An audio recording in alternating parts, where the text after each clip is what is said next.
തലസ്ഥാനത്തെ റോഡ് നിർമ്മാണത്തെ ചൊല്ലി സിപിഎം നേതാക്കൾ തമ്മിലുള്ള വാക്പോര് തുടരുന്നു. റോഡുകൾ വർഷങ്ങളായി വെട്ടിപ്പൊളിച്ചിരിക്കുന്നത് നഗരത്തെ ശ്വാസം മുട്ടിക്കുന്നു എന്നായിരുന്നു കടകംപള്ളി സുരേന്ദ്രന്റെ പരാതി. ആദ്യമുണ്ടായിരുന്ന കരാറുകാരനെ ഒഴിവാക്കിയപ്പോൾ ചിലർക്ക് പൊള്ളിയെന്നും അത്തരക്കാരാണ് ഇപ്പോൾ പരാതിയുമായി വരുന്നതെന്നും മന്ത്രി മുഹമ്മദ് റിയാസും മറുപടി നൽകി. തിരഞ്ഞെടുക്കപ്പെട്ടു കഴിഞ്ഞാൽ നഗരത്തിന്റെ ആകെ പ്രവർത്തനങ്ങൾക്ക് കൂട്ടായിട്ട് നേതൃത്വം കൊടുക്കാനുള്ള ഉത്തരവാദിത്വമാണ് നഗരസഭയിൽ തെരഞ്ഞെടുക്കപ്പെടുന്ന ആളുകൾക്കുണ്ട്.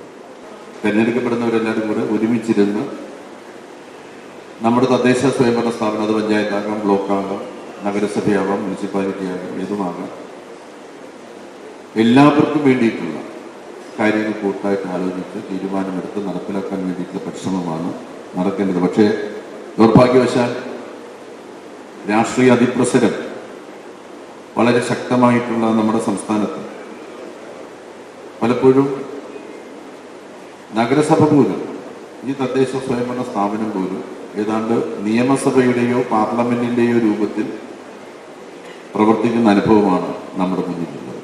ജില്ലാ വികസന സെമിനാറിലായിരുന്നു മന്ത്രി വി ശിവൻകുട്ടിയെയും മേയർ ആര്യ രാജേന്ദ്രനെയും വേദിയിലിരുത്തി കഴക്കൂട്ടം എംഎൽഎ കടകംപള്ളി സുരേന്ദ്രന്റെ വിമർശനം. സ്മാർട്ട് സിറ്റി പദ്ധതിയിൽ ഉൾപ്പെടുത്തി നഗരത്തിൽ നടക്കുന്ന റോഡ് നിർമ്മാണത്തിലെ മെല്ലെപ്പോക്കിനെയായിരുന്നു കടകംപള്ളി വിമർശിച്ചത്.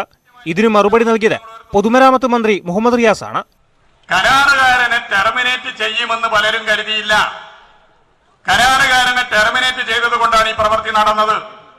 കരാറുകാരനെ ടെർമിനേറ്റ് ചെയ്തതിൽ ചിലർക്ക് പൊള്ളിയിട്ടുണ്ട്.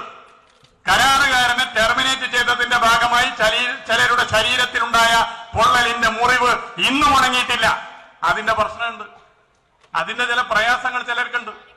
ആ പ്രയാസമാണ് കുപ്രചരണങ്ങൾ, അനാവശ്യ വാർത്തകൾ ഇതുമായി ബന്ധപ്പെട്ട് ഉയർന്നു വരുന്നത്. റോഡുകളുടെ നിർമ്മാണ മേൽനോട്ടത്തിൽ മേയർ ആര്യ രാജേന്ദ്രൻ ഇടപെടൽ മാതൃകാപരമാണെന്നും മന്ത്രി പറഞ്ഞു.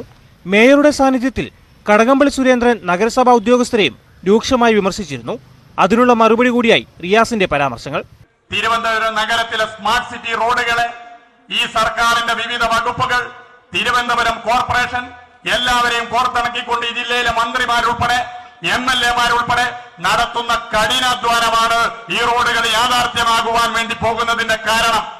അത് LDF സർക്കാരിന്റെ ഇച്ഛാശക്തിയാണ്. കരാറുകാരനെ ടെർമിനേറ്റ് ചെയ്തതിന്റെ ഭാഗമായി ശരീരത്തിൽ പൊള്ളലേറ്റതിന്റെ മുറിവ് ഉണങ്ങാത്ത ആരും എന്ത് പറഞ്ഞാലും എന്ത് പ്രചരണം നടത്തിയാലും ഇതാണ് വസ്തുത. നഗരത്തിലെ സ്മാർട്ട് റോഡുകൾ മാർച്ച് 31-നകം പൂർണ്ണമായും ഗതാഗത യോഗ്യമാക്കുമെന്നാണ് പൊതുമരാമത്ത് വകുപ്പ് മന്ത്രിയുടെ വാഗ്ദാനം. ന്യൂസ് 18 തിരുവനന്തപുരം. യൂണിഫോം